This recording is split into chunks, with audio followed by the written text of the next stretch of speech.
দাজ্জাল কি মানুষ না জিন নাকি? দাজ্জাল কে? এটা ফেরেশতা নাকি জিন না মানুষ? কি এটাও একটা প্রশ্নের বিষয়। কিভাবে দেখুন, আল্লাহ নবী সাল্লাল্লাহু আলাইহি ওয়াসাল্লাম বলছেন নূহ আলাইহিস সালামের সময়ও নূহ আলাইহিস সালাম তার কওমকে দাজ্জাল সম্পর্কে সতর্ক করেছেন। তার মানে পৃথিবীর সূচনা থেকে সে পৃথিবীতে ছিল এবং সে বের হবে শেষ জামানায়, এবং বের হয়ে সে তার অনুসারীদেরকে নিয়ে বিশ্বটাকে শাসন করবে। তার মানে অনেক লম্বা একটা হায়াত সে পেয়েছে। কোন জাতি এত লম্বা হায়াত পায় বলেন তো? কোন জাতি, মানব জাতি এত লম্বা হায়াত পায়? একটা মিস্টেরিয়াস ক্যারেক্টার দাজ্জাল। সে কি? তারপরে দেখুন, নবী সাল্লাল্লাহু আলাইহি ওয়াসাল্লাম একটা হাদিসের মধ্যে বলেছেন যে তাকে ওই তামিম দারির ওই দ্বীপে বন্দী করে রাখা হয়েছে। আপনারা হাদিসটা জানেন? দ্বীপে বন্দী থাকা অবস্থায় তাকে সাহাবীরা দেখেছেন অনেক বিশাল আকৃতিতে, ঠিক আছে? এবং সাহাবীদেরকে সে প্রশ্ন করছিল, তামিম দারিকে প্রশ্ন করছিল যে বাইসানের খেজুর বাগানে খেজুর কি ধরে? বলে হ্যাঁ ধরে। সে বলছে অচিরেই আর ধরবে না। তারপরে বলছে তাবারিয়া হ্রদে কি পানি আছে? সাহাবীরা বলছেন আছে।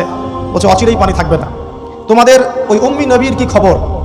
সাহাবীরা বলছেন যে তিনি মক্কা থেকে মদিনায় হিজরত করে এসেছেন, বদরের যুদ্ধ হয়েছে, বালতির মতো তার অবস্থা, একবার এদিকে পাল্লা ভারী হয় একবার এদিকে পাল্লা ভারী হয়, মানে বদরে জিতেছেন, উহুদে বিপর্যস্ত হয়েছেন।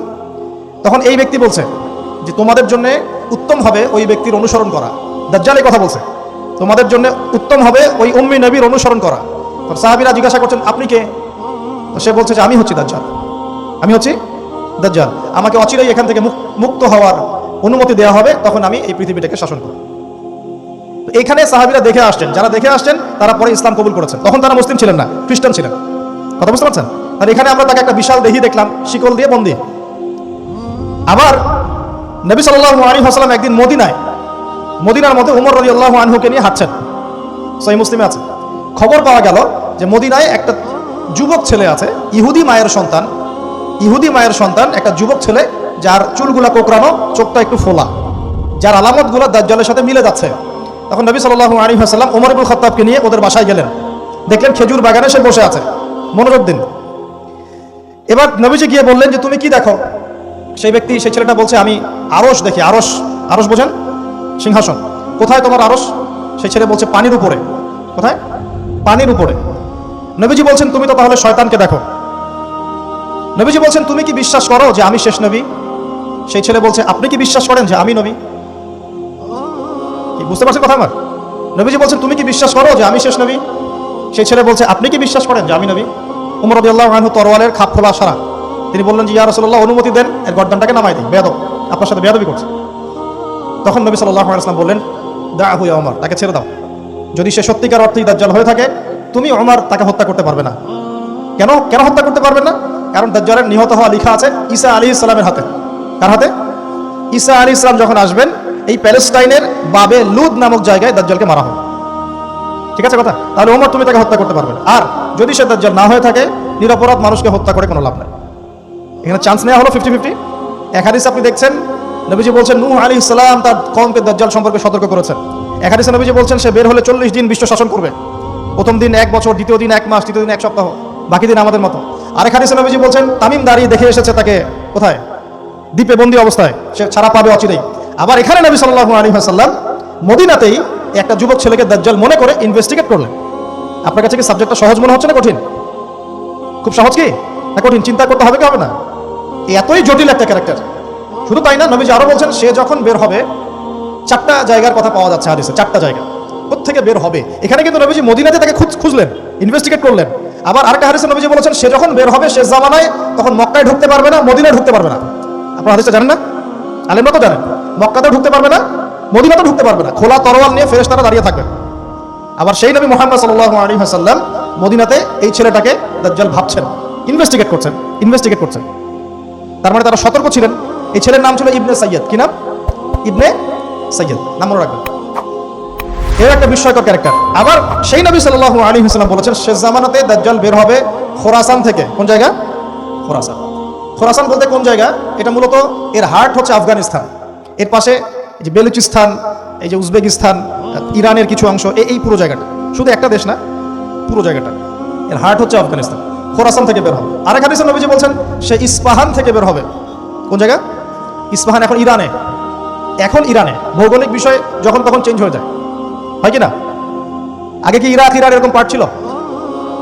আগে কি এইভাবে এই 52টা দেশের ভাগ ছিল? লেবানন, জর্ডান, সৌদি আরব, ইরাক, ইরান এরকম ভাগ ছিল না? এক অঞ্চল ছিল শাম, একটা হেজাজ, একটা নাজদ, এরকম আর কি ভাগ ছিল। তো এটা চেঞ্জ হয়। ওই হাদিসে আসছে ইস্পাহান থেকে একটাতে, আরেকটাতে আসছে ইরাক এবং শাম। ইরাক এবং শাম, শাম বলতে বোঝাচ্ছি এই পুরো প্যালেস্টাইন, লেবানন, জর্ডান পুরো অঞ্চলটাই শাম। আর ইরাক তো আপনারা জানেন। ইরাক এবং শামের মাঝখানের একটা রাস্তা থেকে বের হবে, 3টা জায়গা। আরেকটা 4 নাম্বার খাল্লা, খাল্লা নামে একটা জায়গা থেকে সে বের হবে। আর এই খাল্লা আপনি গুগলে সার্চ দিয়ে পাবেন না। গুগলের সাথেও দাজ্জালের অনুসারীদের একটা সম্পর্ক আছে, আপনার ফেসবুকের সাথেও আছে, প্রযুক্তিগুলোর সাথেও আছে, নিউক্লিয়ার ওয়েপন্সের সাথেও আছে, বর্তমান ব্যাংকিং সিস্টেমের সাথেও আছে, এবং বর্তমান গ্লোবাল পলিটিক্যাল অ্যাফেয়ার্সের সাথেও দাজ্জালের অনুসারীদের সরাসরি সম্পৃক্ততা আছে। আমি বলি নাই দাজ্জালের সম্পৃক্ততা আছে, দাজ্জালের অনুসারীদের সরাসরি সম্পৃক্ততা আছে। ওই যে 4টা জায়গার কথা বললাম, সে বের হবে ইত্যাদি ইত্যাদি। এবার সে মানুষের রূপ ধরে আমাদের সমাজে প্রবেশ করবে এবং তার অনুসারীদেরকে নিয়ে ম্যাসাকার করা শুরু করবে। কিন্তু মুসলিমদের মধ্যে একটা বাহিনী শেষ পর্যন্ত তার সাথে যুদ্ধ করতে থাকবে, শেষ পর্যন্ত। লা তুকাতিলুনা আল-ইয়াহুদ। এমনকি গাছের পিছনে ওরা লুকালেও আল্লাহ নবী বলছেন যে গাছ পাথর কথা বলবে আমার পিছনে আছে, এসে মেরে যাও। হতে হতে হতে হতে যখন মুসলিমরা একটু কোণঠাসা, আল্লাহ পাক পাঠাবেন আসমান থেকে ওই মাসিহকে, যে মাসিহকে তারা চিনতে পারেনি। আর ওরা যাকে মাসিহ মনে করছে, তাহলে এই মাসিহটাকে এ মিথ্যা মাসিহ, মাসিহুদ দাজ্জাল। কথা বুঝতে পারছেন? তাহলে সবচেয়ে বড় প্রতারণার শিকার কারা হচ্ছে? এই ইহুদিরাই। এই বিশ্বের সবচেয়ে বড় প্রতারণার শিকার তারাই হচ্ছে। মাসিহুদ দাজ্জাল ওদেরকেই প্রতারণা করছে। বুঝতে পারেন কথা? ওদের সাথেই সবচেয়ে বড় প্রতারণা হচ্ছে। ওরা মনে করছে এই সত্যিকারের মাসিহ, সে আসলে আমরা বিশ্ব রুল করবো। বিশ্ব সত্যিকারের মাসিহ নয়। ঈসা ইবনে মারিয়াম আসবেন কিভাবে সেটাও এসেছে। 2 জন ফেরেশতার কাঁধে ভর দিয়ে তিনি নামবেন শাম অর্থাৎ সিরিয়ার দামেস্ক শহরের মধ্যে। কোন শহর? দামেস্ক। এই জায়গাগুলো খুব বরকতময়। আল্লাহ নবী দোয়া করেছেন, আল্লাহ শামে বরকত দাও, আল্লাহ ইয়েমেনে বরকত দাও, আল্লাহ শামে বরকত দাও, আল্লাহ ইয়েমেনে বরকত দাও। আর মুসলমানরা বলছিল, আল্লাহ রাসূল আমাদের নাজদেও বরকত দিতে বলেন, আমাদের নাজদেও বরকত দিতে বলেন। আল্লাহ নবী বলছেন যে নাজদে বরকত না, বরং ওখান থেকে ভূমিকম্প বের হবে, ওখান থেকে শয়তানের শিং বের হবে। চিন্তা করে, ওই যে বললাম নাজদিরা তুর্কিদের বিরুদ্ধে যুদ্ধ করেছিল, অটোমান এম্পায়ারের বিরুদ্ধে যুদ্ধ করেছে, ব্রিটেনের সাথে হাত মিলিয়ে। ওরাই এখন সারা বিশ্ব, বাংলাদেশে তো লেসপেন্সার আছে বহুত, বাংলাদেশে এদের বহুত লেসপেন্সার আছে। তারা বলে, ওই যে দেখবেন যে যখনই আমরা এগুলো নিয়ে আপনাদেরকে সচেতন করতে চাই, পরে এরা তো খারাজি হয়ে গেছে, উগ্র হয়ে গেছে, এই হয়ে গেছে, সেই হয়ে গেছে। এভাবে করে গভর্নমেন্ট প্রশাসন সবার কাছে আমাদেরকে বিতর্কিত করার চেষ্টা করে। অথচ আমরা কি কারো শত্রু? আমরা কি এই আলোচনাগুলো করে ওয়ার্ল্ডের প্রেক্ষাপট বদলাতে পারবো? পারবো না। কিন্তু আমাদের প্রজন্মকে আমরা জানাতে তো পারবো, যাতে তারা আত্মবিশ্বাসী হয়ে গড়ে ওঠে যে আমরা এই নতজানু মনোভাব নিয়ে পৃথিবী থেকে যাবো না ইনশাআল্লাহ। আমরা পৃথিবী থেকে মাথা উঁচু করেই যাবো ইনশাআল্লাহ। মুসলিমদের হাতেই বিশ্বের বিজয় লেখা আছে, আস্তে আস্তে বিশ্ব ওদিকে যাবে, এটা তো ওদেরকে জানতে হবে। আমরা তাদেরকে জানাচ্ছি মাত্র। তো নাশ থেকে বের হবে শয়তানের শিং, এটা বলা হয়েছে। যাই হোক, এখন ঈসা ইবনে মারিয়াম আসবেন এই সিরিয়ার দামেস্ক, চুল দিয়ে টপ টপ করে পানি পড়তে থাকবে, মুক্তা ঝরছে এরকম পানি। তার নিঃশ্বাস যতদূর পর্যন্ত যাবে ততদূর পর্যন্ত কাফেররা মরতে থাকবে। সুবহানাল্লাহ। এমনকি তিনি খুঁজতে খুঁজতে দাজ্জাল পর্যন্ত আসবেন। দেখবেন যে মুসলিমদেরকে অবরুদ্ধ করে রাখা হয়েছে, বলবেন দরজা খুলে দাও, নামাজের ওয়াক্ত হবে, আজান দেওয়া হবে, ফজরের ওয়াক্ত। ভাই আমরা যদি ফজর মিস করি, আমরা আসলে ওই বাহিনীতে যোগ দিতে পারবো না, বেঁচে থাকলেও জানি না আমরা অত বছর থাকবো কিনা পৃথিবীতে, আল্লাহ ভালো জানেন, এটা আমরা জানি না। কিন্তু এই বিজয় সুবহে সাদিকের সময় লেখা আছে। আজান হয়ে যাবে, ইমামুল মাহদি তাকে বলবেন ইমামতি করুন আপনি। ঈসা ইবনে মারিয়াম বলবেন না, এই উম্মতের জন্য ইমামতির অধিকার দেওয়া হয়েছে। বলেন সুবহানাল্লাহ। তিনি ইমামতি করবেন না, বরং মুক্তাদি হবেন। দরজা খুলে দাও, নামাজ শেষে দরজা খুলে দেওয়া হবে। দাজ্জালকে খুঁজতে খুঁজতে খুঁজতে এই প্যালেস্টাইন, এই জেরুজালেমের বাবে লুদ নামক জায়গায় তিনি পৌঁছাবেন। সেখানে দেখবেন মাসিহুদ দাজ্জাল আছে। দাজ্জাল তাকে দেখার সাথে সাথে লবণের মতো গলতে শুরু করবেন। সেখানে তিনি তাকে হত্যা করবেন। একজন একজন করে এই সন্ত্রাসী যারা এখন এই নিরীহ মানুষদেরকে হত্যা করছে, এদেরকে হত্যা করা হবে একজন একজন করে, একজনকে ছাড়া হবে না। আমি যেন বলছি, মন থেকে বলছি, এই যে এক একটা আমাদের বাচ্চা, আমার এক একটা বাচ্চার রক্তের প্রতিশোধ নেওয়া হবে ইনশাআল্লাহ। আমাদের এক একটা বোনের ইজ্জতের প্রতিশোধ নেওয়া হবে ইনশাআল্লাহ। এক একজন ভাইকে যে বুলেট ছোড়া হয়েছে, এর প্রতিশোধ নেওয়া হবেই হবে ইনশাআল্লাহ। কে নিবেন? ওই যে বললাম, আপনি পারছেন না, আপনি হয়তো বলছেন দোয়া করছেন, এতটুকু পর্যন্তই। ইনশাআল্লাহ তাআলা আল মাহদি আর ঈসা ইবনে মারিয়াম সেটা করে দেখাবেন। তারপরে সেখান থেকে তিনি ইসলামী খেলাফা রিস্টোর করবেন। 40 বছর তিনি পুরো বিশ্বকে শাসন করবেন। কত বছর? তখন অবস্থা এত সুখ সমৃদ্ধির হবে, একটা ডালিমের খোসার নিচে একটা পরিবার আশ্রয় নিতে পারবে। একটা ডালিম দেখেছেন কতটুকু? এটা বড় হবে, বড়, এর নিচে আপনি ঢুকতে পারবেন, এত বড় ফল হবে, উর্বর হবে মাটি, সবুজ শ্যামল, বৃষ্টিপাত বেশি হবে, এগুলো হতে থাকবে। এর মাঝখানে আবার ইয়াজুজ মাজুজ বের হবে। ইয়াজুজ মাজুজ বের হওয়ার পরে পৃথিবী ম্যাসাকার করবে। তারা এমনভাবে পৃথিবীতে ম্যাসাকার করবে যে ঈসা আলাইহিস সালাম এবং তার অনুসারীরা তুর পাহাড়ে গিয়ে লুকাবেন, আত্মগোপন করবে, এবং তাবারিয়ার পানি তারা খেয়ে ফেলবে। পরের দল এসে বলবে কোনো এক সময় মনে হয় এখানে পানি ছিল, মানে পানি সব খেয়ে সাবার করে ফেলবে। আর বুঝতে পারছেন? ঈসা আলাইহিস সালাম দোয়া করবেন, আল্লাহ এই আযাব থেকে আমাদেরকে তুমি বাঁচাও।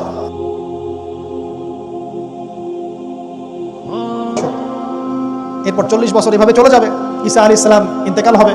তারপরে হাদিসে আসছে মানুষ আবারও খারাপ হওয়া শুরু করবে, এত খারাপ হবে, এত জঘন্য হবে যে আল্লাহ শব্দটা বলার মতো একটা মানুষ আর পৃথিবীতে থাকবে না। একটা মিষ্টি মৃদু একটা বাতাস আসবে, এই বাতাস মুমিনদের বগলের নিচ দিয়ে প্রবাহিত হবে, এবং যার অন্তরে এক সরিষা দানা পরিমাণ ঈমান আছে ওই বাতাসে তার জান কবজ হয়ে যাবে। বাকি থাকবে সবে যে গরু, ছাগল, হাঁস, মুরগির মতো মানুষ, গবাদি পশু। আল্লাহ বলার মতো মানুষ নাই, রাস্তা মরে মরে জেনা করবে। এটা আরো অনেক পরের কথা, অনেক পরের কথা। আমরা ওই যুগ দেখতেও চাই না, বাঁচতেও চাই না ওই যুগে, তাই না ভাই? আল্লাহ পাক বলছেন এরপরে, আল্লাহ রাসূল সাল্লাল্লাহু আলাইহি ওয়াসাল্লাম বলছেন এরপরে একদিন সকালে হঠাৎ করে দেখবে কেনা বেচা করতে করতে, কথা বলতে বলতে, পানি পান করতে করতে, খাবার খেতে খেতে এই যে পশ্চিম দিক থেকে সূর্য উঠে গেছে। তার মানে কি ওই দিন কিয়ামত হয়ে যাবে, এবং এটা এত ফাস্ট হবে, এত দ্রুত হবে। আল্লাহ রাসূল সাল্লাল্লাহু আলাইহি ওয়াসাল্লাম বলেছেন যে কেউ বাসায় ফিরে যাবে, আহাল পরিবারের সাথে একটা দেখা করবে, এই সুযোগ পাবে একদম ইনস্ট্যান্ট ডেট। একটা বজ্রনী না, প্রচন্ড মানে শব্দ, এর বিকট একটা শব্দে পুরো মহাবিশ্ব তোলপাড় সৃষ্টি হয়ে যাবে একদম শেষ। এই হলো সিঙ্গার প্রথম ফুক, শেষ শব্দের। এই যে আমাদের এত বাহাদুরি, এত কিছু সব শেষ, মানে পৃথিবী আস্তে আস্তে ওর শেষের দিকে যাচ্ছে। এগুলো ভাই বিশ্বাস করেন, পৃথিবীর সমস্ত সংগঠন, জালেম, কাফের, ফাসিক, মুশরিক, মুনাফিক যা আছে পৃথিবীতে একত্রিত হয়েও এই সত্যটাকে কেউ টলাতে পারবে না। আমরা সারা মুসলমানরা মিলেও যদি এই সত্যটাকে টলাতে চাই, পারবো না। মানে আস্তে আস্তে আলটিমেট গোল এটাই পৃথিবীর। এরপরে কিয়ামত, তারপরে তো আপনারা জানেন কি হচ্ছে। ফামান ইয়ামাল মিসকালা যাররাতিন খায়রান ইয়ারাহ, এক চুল পরিমাণ যদি ভালো কাজ কেউ করে থাকে তাকে সেটা দেখানো হবে। ওয়া মান ইয়ামাল মিসকালা যাররাতিন শাররান ইয়ারাহ, এক চুল পরিমাণ খারাপ কাজ আমরা কেউ করে থাকলে দেখানো হবে। তবে যারা লা ইলাহা ইল্লাল্লাহ এই তাওহীদের উপর থাকবে, যত বড় গুনাহ করুক না কেন আল্লাহ মাফ করে দিবেন ইনশাআল্লাহ, ইনশাআল্লাহ। কারণ আমাদের জন্য নবী সাল্লাল্লাহু আলাইহি ওয়াসাল্লাম সুপারিশ করবেন। তাই বলে কি আমরা গুনাহ করতে থাকবো এখন? এটা নবী সাল্লাল্লাহু আলাইহি ওয়াসাল্লামের শান, তার মর্যাদা। আল্লাহ রাসূল সাল্লাল্লাহু আলাইহি ওয়াসাল্লাম এই কথা বলে গিয়েছেন যে কবিরা গুনাহগার মুসলমানদের জন্য আমি সুপারিশ করব। তাওহীদের উপর যারা থাকবে ইনশাআল্লাহ জান্নাত, শিরকে থাকলে, কুফরিতে থাকলে জাহান্নাম ছাড়া কোনো গতি নেই। এই হলো পৃথিবীর শেষ। আমরা তো জান্নাতে যেতে চাই কি চাই না ভাই? তাহলে এখন আমরা জানি যে এই অবস্থা কেন হচ্ছে, কেন জেরুজালেম নিয়ে এত কিছু হচ্ছে, কেন ওখানে ওরা এত অত্যাচার করতেছে। ওরা কি চায়? ওরা চায় এই জায়গা শুধু না, পুরো হোলি ল্যান্ডটা দখল করতে চায়। তারা দাজ্জালের জন্য মঞ্চ প্রস্তুত করতে চায়, সোজা কথা। তারা মুসলিমদেরকে সেখান থেকে বের করে দিয়ে ওই জায়গাটা একটা দাজ্জালীয় স্টেট কায়েম করতে চায়। সেখান থেকেই মাসিউদ দাজ্জাল বিশ্বকে নেতৃত্ব দিবে, এমনটা আসতেছে ভবিষ্যতে। তবে সেই নেতৃত্ব, সেই রাজত্ব, সেই ক্ষমতা চিরস্থায়ী হবে না। মুসলিমরা আবার জেগে উঠবে ইনশাআল্লাহ। ওই জায়গায় ঈসা আলাইহিস সালাম যতক্ষণ খেলাফা কায়েম করছেন না, কিয়ামত হবে না।